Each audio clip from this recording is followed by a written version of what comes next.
فرشتوں کی بولی۔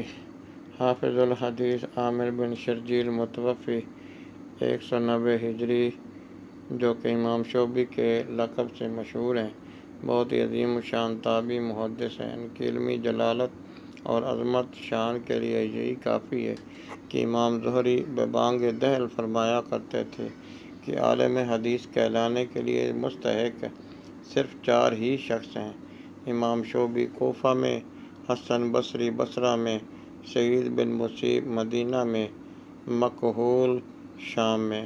امام شعبی اپنی عظمت اور عالمانہ وجاہت کے باوجود بہت ہی متواضع اور منکسر المزاج تھے۔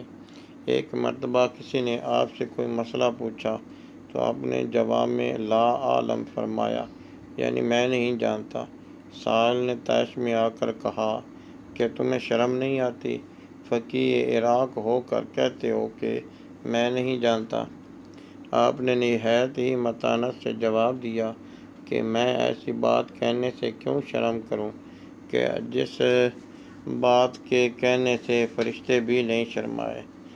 کیا تمہیں معلوم نہیں کہ جب باری تعالیٰ نے فرشتوں سے فرمایا کہ انبئونی باسماء ہؤلاء القرآن، یعنی تم سب ان چیزوں کے نام بتاؤ، تو فرشتوں نے بھی تو یہی کہا تھا کہ لا علم لنا الا ما علمتنا القرآن، یعنی ہم نہیں جانتے بجز ان چیزوں کے جن کا علم تو نے ہمیں دیا ہے۔ سائل آپ کے جواب سے شرمندہ ہو کر خاموش ہو گیا۔ نتیجہ: عالم کو چاہیے کہ اسے جس کا علم نہ ہو بلا جھجک اس کے بارے میں یہ کہہ دے کہ مجھے معلوم نہیں۔ حضرت علی رضی اللہ تعالیٰ عنہ کا ارشاد ہے کہ جو شخص بغیر علم کے فتویٰ دیتا ہے اس پر زمین و آسمان کے تمام فرشتے لعنت کرتے ہیں، اور سلف صالحین کا بھی یہی طریقہ ہے۔